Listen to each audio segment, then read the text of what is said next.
This week, it's sleight of hand without the sleight of hand. Oh, that was a long way to go.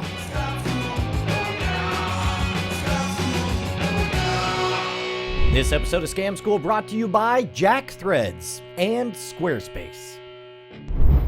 I don't care who you are, I don't care what you're up to, I don't care where you are on this earth. Sooner or later, you're gonna meet somebody who offers you something so good, it's too good to be true. And when he does, I want you to know that he probably learned it from Scam School, the only show dedicated to social engineering at the bar and on the street. I'm your host, Brian Brushwood, and this week we have a challenge. It's a simple puzzle. It's a game that's totally fair and totally rigged. It's sleight of hand with no secret moves at all. We're gonna make a mint by using 4 rows of 10 coins. Rev 3 for the win! This is a super special version of Scam School. It's all Rev 3 here. So we have 2 people who've already been on the show, Graham and Annie, and of course we now have Jessica. How do you tie into this equation, Jessica? I'm doing audience development. Okay, so here's what we're gonna do. This is a trick.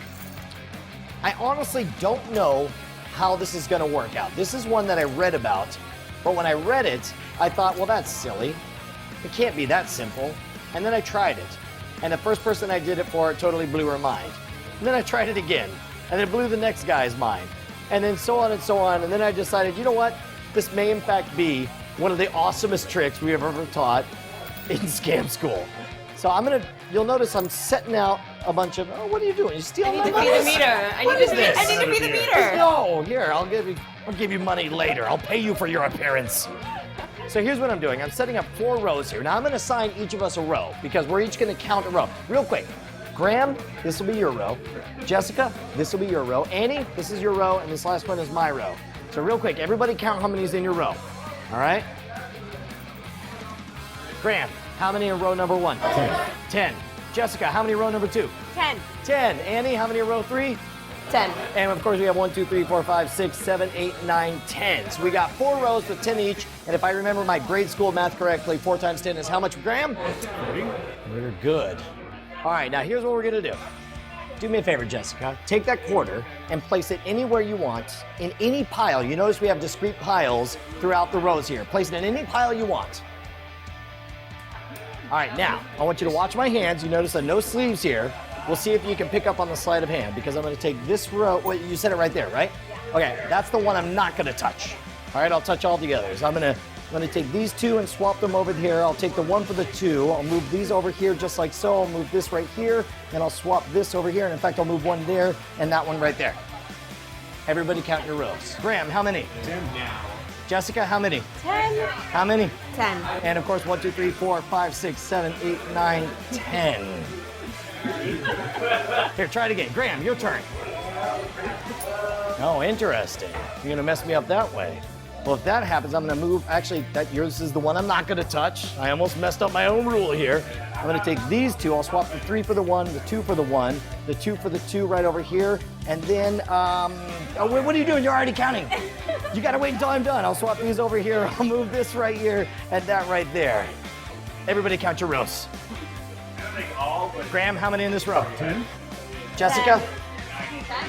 And 1, 2, 3, 4, 5, 6, 7, 8, 9, 10. Did you catch it yet? All right, real quick. Annie, put one anywhere you want. Interesting. All right, this one will be a little more complicated. I'm gonna have to take 1 from here, move 1 over there. I gotta swap these 2 right here. I'm gonna move this here. I'm gonna swap these like so. Everybody count your row. 10. 10. 10. 10. 10. 1, 2, 3, 4, 5, 6, 7, 8, 9, 10. All right, quick, do it again. Jessica, pick one. Oh, interesting. Now I'm gonna actually, I'll swap these 2 right here. I'm gonna move 1 to right there. I'll swap these 2, and then finally I'll move this one right there. Everybody count your rows. 10. 10. 1, 2, 3, 4, 5, 6, 7, 8, 9, 10. Last coin. Graham? All right, here we go. This one's a little more complicated because I'm gonna have to swap these 2 right here, and I'll swap these 2 right here. I'm gonna move this guy right here. I'll swap both of these just like so. 10? 10. 10. 1, 2, 3, 4, 5, 6, 7, 8, 9, 10. Andy, you look sincerely butthurt. All right, just tell me. Do you guys want to know how I'm pulling this off? Yes. Are you annoyed? Are you frustrated? Well, we're going to find out, but we have to thank our sponsor. We all know that most guys hate shopping for clothes because we're lazy and also we're dumb and stupid. But guess what? Now there's Jack Threads. It's a members-only online shopping club that does all the dirty work for you, saves you an entire boatload of cash that you can then use to buy a boat to hold all the cash. Each day, Jack Threads serves up the hottest brands for up to 80% off what you pay in a store. Brands like Kid Robot, The Hundreds, American Apparel for way less than you'd find anywhere else. Now, they are a private club, but luckily, guess who's got the hookup? Hint, Scam School.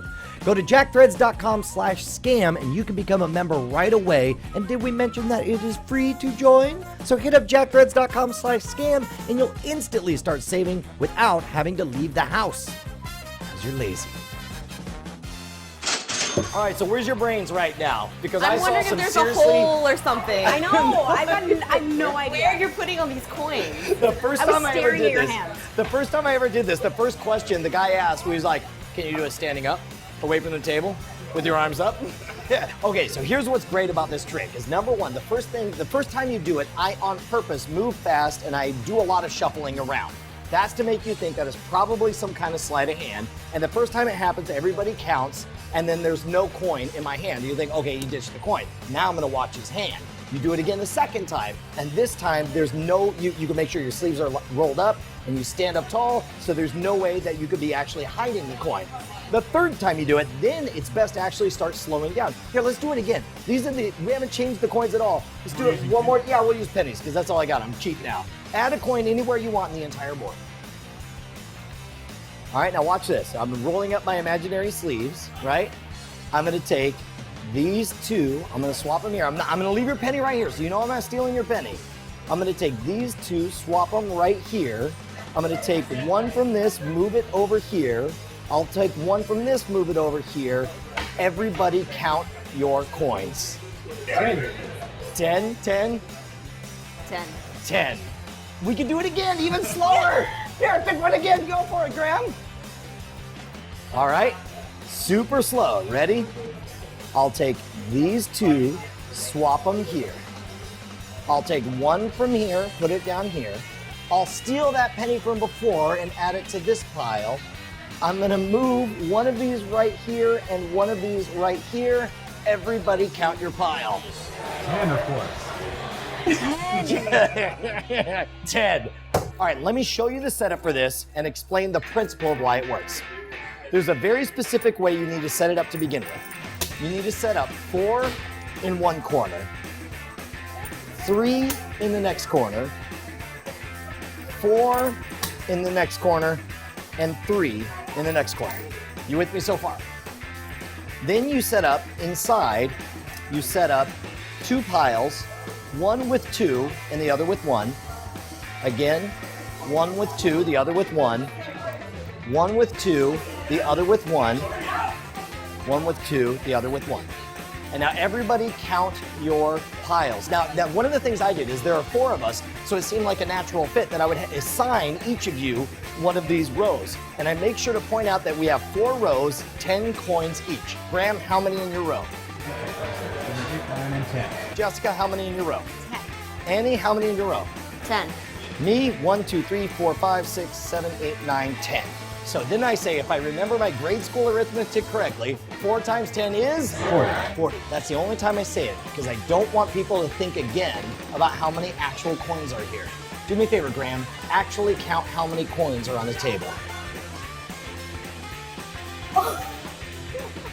That's a great moment. Jessica just had it occur to her what's going on here. How many coins are on the table? Counted 26. There are only 26 coins on the table, because what you don't put together is that these 4 coins get counted Count for twice. both. Yeah. These 3 coins, so Not there's 6 really times 2, corny. 6 times 2. So we're able to pull a fast one on you. But I just set up 4 rows of 10 coins each, and I say how many, how many, how many? 4 times 10 is what? Okay, let's get started. So because you all are thinking there's 40 coins, that's the basis of the whole thing. I love the frustration on all of your faces right now. It's so That is obvious. awesome. Math. Okay, now there is a tactic to the dance that you do with the different coins in order to pull it off. These 4 corners I think of as the bank, okay? These are the ones that are being double used, and that's why we have so many coins in there. So do me a favor and put the coin anywhere you want, Graham. The only move you need to do, since you put it in this row right here, the only move you need to do to fix it is either move 1 down from the left bank or move 1 down from the right bank. Either one of those will make it to where there's 10 on a side. Okay, because what we're doing is this is the bank of coins that are counted twice, and you move it instead to the bank of coins counted once. So now this one still has the same number of coins because you just moved 1 down there, but this one added a coin here and lost a coin over there. Make sense? So if you did it that way, it would be super obvious and nobody would be impressed. So what you got to do is come up with 2 bogus moves before the important move. 1 important move, and then a couple of bogus moves after. So in this case, you go ahead and put it right there. So if you put this right here, the one thing I will never do is I'll never touch the one that they put it on, because that's what everybody expects to have happen. So instead, I'll say, all right, let me see what I can do here. This is a bogus move, because 2 over here, 1 over here does nothing. This is a bogus move, because I'm swapping 1 for 1. This is a bogus move, swapping 2 for 1. And this is a bogus move, picking up 1 and setting it on the other. The only move that matters is when I pick up this one and set it right here, then it changes the game. But I don't stop on that one, I keep on going, because then I'll swap another 2 for 2. You don't ever want the secret move to happen either at the beginning or at the end of the maneuvering. Make sense? So now everybody counts, and of course they have 10. Do me a favor, hit me again, Graham. 1 more there. Okay, so then what I'll do is all right, you added 1 there. So what I'm going to do is I'm going to add another 1 on top of it. Right? Now that looks like a significant move because I picked 1 up and set it down somewhere else. It's a bogus move because it's inside the same row. Same thing right here. I'll move this one over here. I'll grab 1 of these, and then I'll pick up 1 of these right here to replace it, and then maybe I'll swap this, do 3 in 1 right there. And we're back to the exact same thing. Now there's 1 special occasion. What happens, Graham, if you set it on the corner? And that's one thing you guys didn't do in our game. You never set it in the corner. Watch what happens when you set it in the corner. Now look, you now have 11 in this row and 11 in this row. And I'm betting Annie could tell me what we need to do to fix it. I would ask someone else. Okay.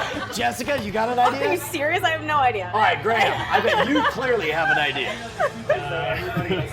You have to take 1 away from the bank of both of them, right? Well, that's just it. Is if you add 1 to a bank, then you have to take 1 out from the other 2 banks. Oh, okay. See, now you can't. Now the problem is if you take 1 out from the middle, let's say I took 1 out from here, now that would make it 10 on this side, but when I set it here, now it's 11 on this side, and that's not what we want. So instead what I'll do is I'll leave the single coins alone, and I'll take 1 from the bank on one side and 1 from the bank on the other side. So now we got 3, 4, 5, 6, 7, 8, 9, 10. 1, 2, 3, 4, 5, 6, 7, 8, 9, 10. And we have 10 all the way around. Are you guys ready for one of you to take the final exam? Yes. Who's that person going to be? Graham. Wow, that took exactly 0 time at all. All right, Graham's gonna take his final exam. We'll see if he can pull it off. First, we gotta thank the people who make Scam School possible. Now, unless you've been living under a rock, or maybe in your grandmother's basement, you've already heard of Squarespace. They offer an easy, flexible solution for anyone looking to make a blog, personal portfolio, or any kind of website. And don't worry if you come across questions or issues, because Squarespace offers every user 24/7 support with an actual human, not a robot. You've heard us talk about Squarespace's new social widget for geolocation services that displays your most recent check-ins from Foursquare, Gowalla, Facebook Places, all on a live Google map. You and I both know that anyone who's ever mattered in the history of the internet is already moving over to Squarespace, so why don't you, man? Not only are some of the web's highest traffic web pages powered by Squarespace, but many of the personal pages of your favorite Rev3 hosts, and you know who I'm talking about. I'm talking about this guy, me. Head on over to shwood.com. Check out how sweet it looks. Super easy. I can update it from any computer, anywhere. Go to squarespace.com/scamschool to get a free 2-week trial and learn more. All right, final exam time, not only for Graham Hancock, but also all the fine viewers at home. See if you can follow along. What's the first step? I'm going to let you drive from here. I'm just going to watch you be a drunkard. All right, we have to set it up first. So. All right. All right, so what are we supposed to look at here? So count your rows. Oh, we each have a row?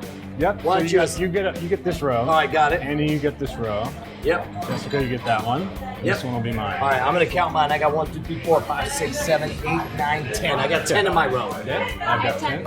So 4 times 10 is 40. All right. Of course. According to Duh. elementary math. Super smart. So Annie, just pick one of these coins and put it anywhere. All right. I'm gonna throw you a curveball here. What? You took a penny? Wow, actually. I'm gonna do this. What? Okay. So I'm going to switch this one and this one. What's Then that going to do? I'm going to switch this one here and this one here. And I'm going to switch this one with this one. Well, what the heck did that do? You just mixed the coins around. Count your rows. What? I still have 10. What do you have? Me too. 10. What? And I've got 10. What? But you were, okay, you did some sleight of we added- hand. no. Why don't you do it with your sleeves rolled up higher? Higher. Nothing. I want to see muscle shirts. You get those biceps Tan line out right there. I want to see your farmer's tan, because I'm going to put this bad boy right there, bro. How you going to deal with that? It's going to be tough, but I'm going to switch this one, this one. Watch his fingers. He's palming coins. Show us your hands. Show us your hands. Prisoner, show us your hands. This one, I'm gonna add this one over here. All right. Then I'm going to switch this one here, take this one, put it here. So count your rows now. I have 10 in my row. 10. 10. What? All right, I'm gonna do it again. All right, there we go. Deal with that. So I'm not going to touch this one. You better put it not, down. because that's where I added it. So I'm going to switch these two. What? He was mixing them all around. This makes no Add sense. this one to this one. Why? Because that one was lonely? Yeah. And then I'm going to switch these two. Let me count my row. 1, 2, Count 'em 3, up. 4, 5, 6, 7, 8, 9, 10. Ah, wizardry and bedevilment. And I would say graduation on a job well done. Congratulations, Graham, Jessica, Annie. Fantastic job. First and foremost, want to give a huge thanks to Jim Tyler for loaning us this little gem. It comes from Bamboozlers 2, his brand new book. And don't forget that Bamboozlers 1 is now available as an app on your iPhone or iPod Touch. Second of all, I know the math might be a little bit weird for some of you guys, and some of you may have trouble understanding where the coins are going. Trust me, play with it a little bit and you'll figure it out really, really fast. Now, I want to hear about your success stories and failure stories, so hit us up at the boards at scamschool.tv, where you can see all of our episodes right back to episode 1. That's like 170 episodes and counting. If you want to suggest your favorite bar scam, hit me up directly at brian@revision3.com. If you're doing the Twitter thing, ask me questions at twitter.com/Schwood. I reply to all of my @replies. Or if you want to follow the show, follow twitter.com/scamschool. Now, next week, we're going to have a blast because we're going to be it's the ice cream truck.